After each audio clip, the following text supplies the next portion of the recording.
दोस्तों आज 2 अप्रैल है और 2 अप्रैल को हम लोग ऑटिज्म अवेयरनेस डे के तौर पे मनाते हैं पूरी दुनिया में। और जैसा कि आप जानते हैं कि ऑटिज्म की इंसिडेंस बढ़ती चली आ रही है। हर 10 में से 3 बच्चा ऑटिस्टिक है आज की तारीख में। और हम लोग की क्लिनिक में ऑन एन एवरेज मैं समझता हूँ कि पर डे हम लोग 1 या 2 बच्चा देखते हैं जो थोड़ा सा बिहेवियरल डिसऑर्डर का हमें लगता है और उसको हम लोग स्क्रीनिंग कराते हैं तो उसमें ऑटिज्म स्पेक्ट्रम डिसऑर्डर निकलता है। तो इसीलिए मैंने सोचा कि आज के 2 अप्रैल को आपको ये वीडियो बना के इसका मकसद है कि लोगों में अवेयरनेस जगाएं।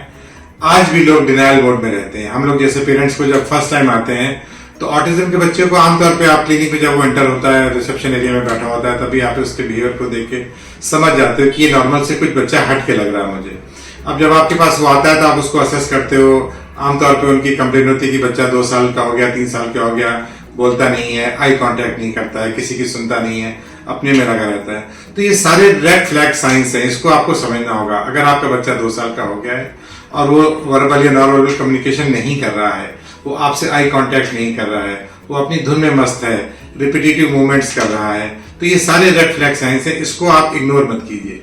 इसमें प्रॉब्लम ये आती है कि यूजुअली मैंने देखा है कि माएँ तो अवेयर होती हैं but usually father denial mode में रहता है और यूजुअली ग्रैंड पेरेंट्स उसको डिस्करेज करते हैं। अगर माँ कहती भी है कि हमारा बच्चा कुछ मुझे नॉर्मल नहीं लग रहा है तो वो कहते नहीं इसका फादर भी ऐसे ही था, वो भी देर में बोला था और वो भी इस तरह की हरकतें करता था, तो वो लोग इस चीज को डिनाई करते जाते हैं और इस चक्कर में नुकसान ही होता है कि टाइम हमारा लॉस हो जाता है। 2 साल के बच्चे में अगर हम लोग ऑटिज्म डायग्नोस कर लेते हैं और इसका इंटरवेंशन शुरू कर देते हैं तो मेरा अपना तजुर्बा है कि मेरे यहाँ भी यहाँ पे थेरेपीज हम लोग करा रहे हैं अपने यहाँ।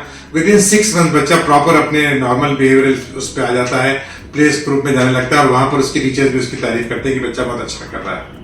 इसके बालक जो लोग हम लोग के 2 साल पे आए, पता चला मैंने उनको कहा था, फिर 6 महीने बाद फिर आ रहे हैं, फिर मैंने कहा आप इनको सोचिए, फिर वो चले गए, 3 साल बाद आ रहे हैं, 4 साल बाद आ रहे हैं, तो उनमें फिर हम लोग को बहुत मशक्कत करनी पड़ती है। ऐसे बच्चों में रिस्पॉन्स कम आता है और टाइम भी बहुत लग जाता है। तो दोस्तों आज की वीडियो के माध्यम से मेरा आप लोगों को अवेयरनेस करने का मकसद ये है कि ऑटिज्म को बहुत, मैं ये नहीं कहूँगा कि इसको 100% आप क्योर कर सकते हो बट इसको बहुत हद तक हम लोग नॉर्मल ला सकते हैं।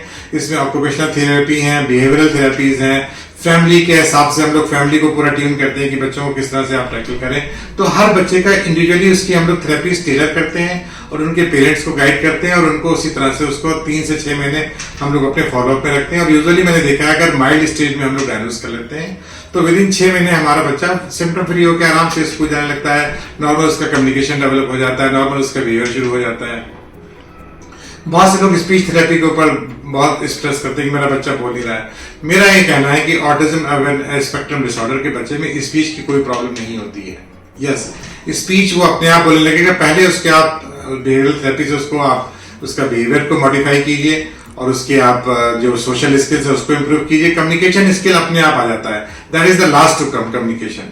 तो इसलिए मैं चाहूंगा कि आप स्पीच थेरेपी के ऊपर अपना टाइम ज़ाया न करें, स्पेशल एजुकेशन के ऊपर अपना टाइम ज़ाया न करें। आप उसकी प्रॉपर कॉग्निटिव बिहेवियर थेरेपी कराइए, उसकी ऑक्यूपेशनल थेरेपी कराइए, उसके ऊपर टाइम दीजिए, उसका स्क्रीन टाइम 0 कर दीजिए, उसको मीठी चीज़ें कम दीजिए। इस तरह से करके आप अपने बच्चे को सही रास्ते पे ला सकते हैं। तो मेरा सबसे यही कहना है कि early diagnosis and early intervention is the key to success in autism spectrum disorder. तो प्लीज इसको डिले मत कीजिए, इसको टालिए नहीं, इसको इग्नोर मत कीजिए। अगर आपको थोड़ा सा भी शक हो रहा है कि आपका बच्चा नॉर्मल बिहेव नहीं कर रहा है, मुझे कुछ गड़बड़ लग रही, तो बेटर है कि आप अपने डॉक्टर के पास जाइए और उससे डिस्कस कीजिए।